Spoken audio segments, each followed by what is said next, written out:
Hello दोस्तों, मैं आपकी अपनी प्राची राठौर और आज मैं बात करने आई हूँ डाउरी डेथ पर।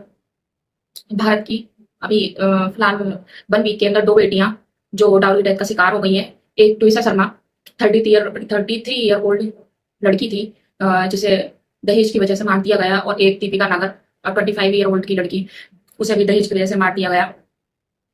तो मेरा कहना ये था कि जो दहेज के लोभी और लालची लोग बैठे हैं, उनकी नज़र में एक इंसान की कोई वैल्यू नहीं है। सबसे पहले तो ऐसे लोगों के यहाँ पर अपनी बेटियों की शादी कभी नहीं करनी चाहिए, जिनके लिए दहेज सब कुछ है और इंसान का मोल कुछ नहीं। दूसरा, मुझे इस केस होने के बाद में कोई भी इस समाज के वो 4 लोग नज़र नहीं आए। वो 4 लोग जो हर घर में हर बेटी के लिए बातें बनाते हैं, "अरे बेटी बड़ी हो गई है, शादी कर दो, अरे बेटी तुम्हारी बेटी वहाँ घूम रही है", ऐसा-वैसा करते रहते हैं। लड़कियों को हमेशा से टारगेट करते आए हैं। जो 2 लड़कियाँ, जो 2 अभी इस हफ्ते में 2 लड़कियों की डेथ हुई है, उनका मेन जो रीज़न है, वो कहीं न कहीं किसी हद तक समाज ही है।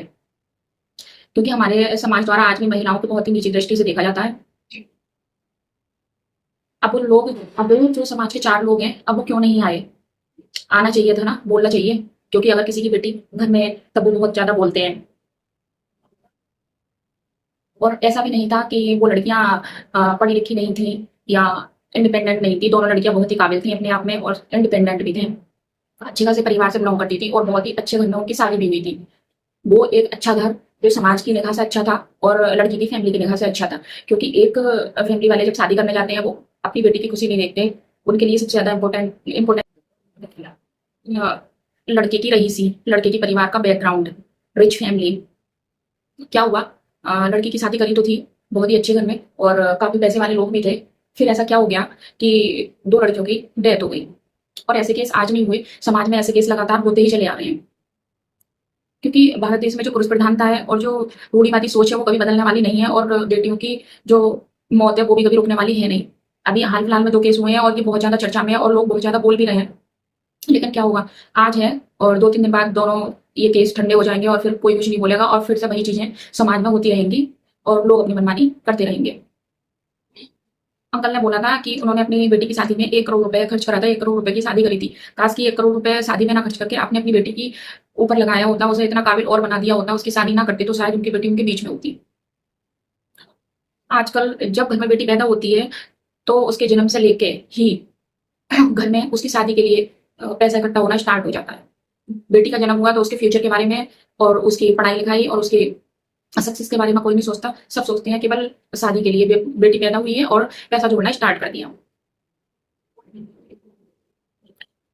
अभी पीछे 2-3 केस हो गए थे जिसमें जो है लड़के मार दिए थे। एक जो सोनम हत्याकांड, सोनम वाला कांड था, और एक मेरठ वाला जो नीले ड्रम वाला फेमस केस था।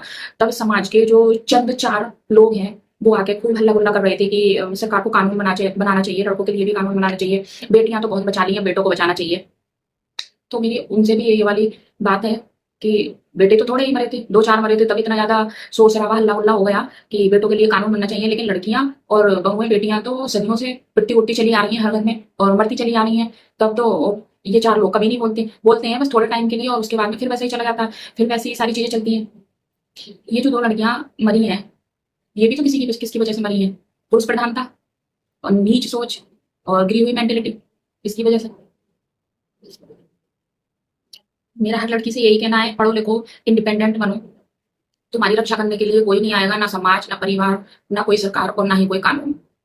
क्योंकि इन सब चीज़ों के भरोसे अगर रहोगे तो पहले से भी लड़कियाँ मरती चली आई हैं, आगे भी ऐसे होता ही रहेगा। इसलिए अपनी सुरक्षा अपने हाथ है। और मेरी हर एक भारत में हर एक उस पिता से एक प्रार्थना है जिसके भी घर में बेटी है, अपनी बेटी को कोई कचरा-वचरा मत समझो। अब आप अपनी बेटी के लिए जो भी रिश्ता देखने जाते हैं, जो घर देखते हैं, उसे अपने अकॉर्डिंग ना देख के एक बार अपने बच्चे से ज़रूर पूछना चाहिए कि वो बच्चा चाहता क्या है? वरना नहीं तो आप लोगों के हिसाब से फिर ऐसा ही होता है जैसा हो गया है। और अपने बच्चों के लिए फैसला किसी की बातों में आकर ना लें, समाज के दबाव में ना लें। अपने बच्चों के हित का फैसला अपने बच्चों को देखकर, अपने बच्चों की सोच समझकर तब लें। और मेरा हर एक लड़की से भी यही वाली बात बोलूँगी मैं, अपने जीवन के सारे फैसले के हिसाब से ले लेना, लेकिन शादी का फैसला वो अपने हिसाब से लेना। क्योंकि शादी के बाद कि शादी के बाद में कोई परिवार या समाज के 4 लोग जो बोलते हैं वो रहना नहीं आते, रहना तुम्हें है। इसलिए हर कदम सोच समझ कर उठाएँ। धन्यवाद।